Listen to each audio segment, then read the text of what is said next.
Hi, this is Tom Olszewski with Coldwell Banker and Team Olszewski. The date of this recording is 3/16/2020.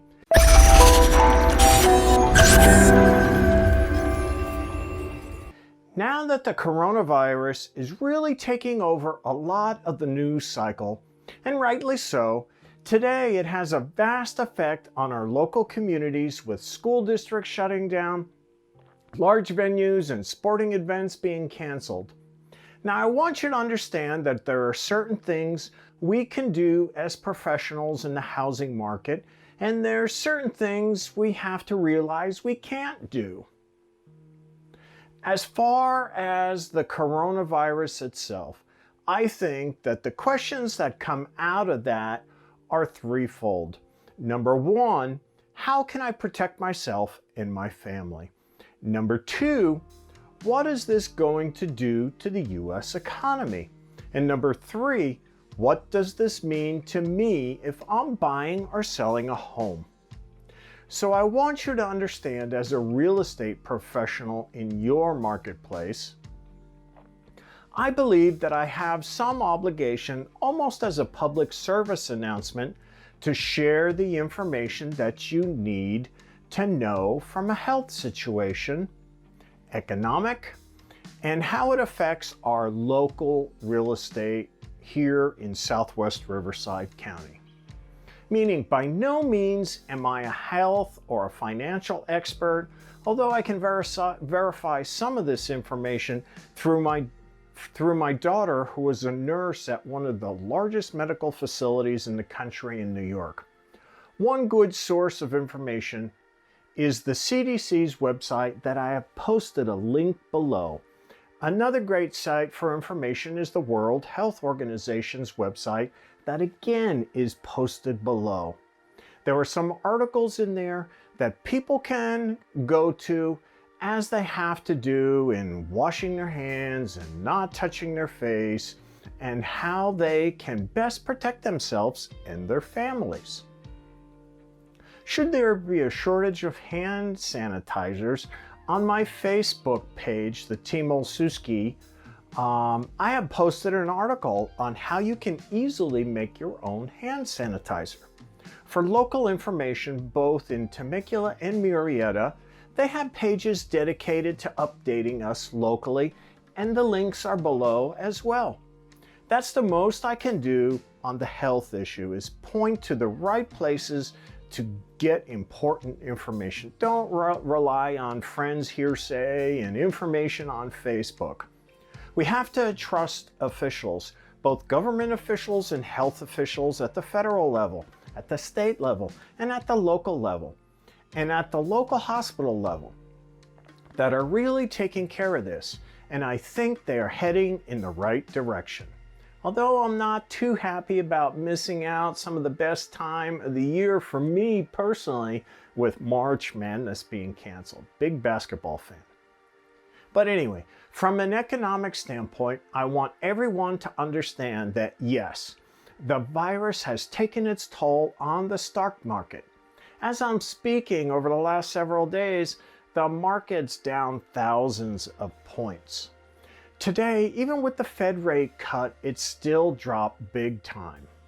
It does seem that for me, the market has come back the following day pretty strong, but we have to realize that every time we have had some sort of viral emergency in the past, and an emergency pertaining around a virus, the stock market gets hit pretty bad. And here's a slide, and I'll have that on the screen as well. As a matter of fact, I have that slide breakdown for you of all the serious viral outbreaks going all the way back to 2003 and how it impacted the S&P 500. We can see that the SARS back in 2003 dropped the market 12.8%. The avian influenza dropped it almost 7%. The MERS virus dropped it more than 7%. The Ebola virus dropped it 5.8%. And most recently, the Zika virus, 12.9%. Now, we don't know where the coronavirus is going to end up in that, in that ranking. We don't know where it's going to be when it's all said and done. whether it's going to be double digits or not. But what we do know is that in all of these situations from 2003 all the way up to 2016, the market came back. Don't panic. And it came back strong. And the same thing's gonna happen here too. The only people who lose money in stocks are the people who sell when the stock drops. If you hang on, it's gonna come back, just like real estate. If you don't panic, if you remain calm, what could wind up taking place is you just have to ride this thing through. So that's the best advice I can give from an economic standpoint as well. We'll keep on going over the chances of, well, will the slowdown in the economy cause a recession? So yes, it's a little scary if you haven't gone through this before. And whenever there's uncertainty in a market, and there's uncertainty because of the coronavirus, there's uncertainty because of the stock market now, and there's uncertainty because where we're going to go in the most contested election in American history, that uncertainty causes people to make a flight to safety. But that's okay. In an economic situation, they take money out of the stock market, and guess what? They put it into U.S. Treasuries. The reason they put it into U.S. Treasuries is because that's the safest investment in the world. Now, as people moving tons of money into Treasuries, that allows the Treasuries to give a lesser return on that particular Treasury bond. Now, as the Treasury returns drop, and as we speak today, they were under 1% in the first time in history, there's a direct correlation between the path of the Treasury's yield and the 30-year mortgage rate. Not so much with the Fed dropping that rate. That's borrower to borrower on a commercial level. So again, as we're speaking right now, I just looked before I came into this recording, the 30-year mortgage rates were at about 3.77%, yet last week they were down at 3.21 and below. And there are some people projecting we might see sub 3% on a 30-year mortgage. I'm not saying that's gonna happen. I'm saying that's where we might be. Now that's the silver lining to all this uncertainty. There are so many buyers out there now that can buy a house at truly historically low interest rates, making affordability phenomenal. There are sellers that have been trapped in their house because they refinanced a couple of years ago at 3.75% and 4%, and why would they possibly ever give that mortgage up? Well, now they could go and make the move to the house of their dreams. And maybe on a monthly basis, because there's tons of equity involved in houses.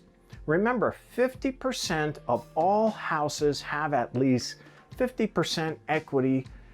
That's based on a national level. And they have the low interest rates. They could move into the house of their dreams for not much more money than they're currently paying on a monthly basis. So, I can't forecast where we will end up with this pandemic, but I will tell you where to go to get the right information. I'm including lots of links below this video. I'm also going to help you understand what's taking place in the economy and the stock market in the past history, because history kind of repeats itself. But I do have a moral obligation to help you with your real estate needs. Homes are still selling. Our Federal Reserve just dropped their interest rate to near zero to keep the money moving for people buying homes. It's quite unprecedented. And this hasn't happened since 2008, and I know firsthand, going through that financial meltdown, it worked. So I'm optimistic it will work again. It's up to all of us to make sure that we're taking into consideration and are extremely sensitive to the heartache the health crisis is causing, definitely, and that we will take into consideration and sensitive to the financial challenges that it's causing all of us. But listen, there's an opportunity that exists right now. Because of that uncertainty, interest rates will come back down before going up long term. Because this home affordability is extremely low, give it a little time to get control of the spread of the coronavirus. And if you have been thinking about selling or buying, take advantage of the low rates once the financial situation settles down, and it will. So that's it for now. In the meantime, keep washing your hands and listen to the right health experts, not the neighbor down the street. And we will get through this just as we have multiple times since 2003. Make it a great day.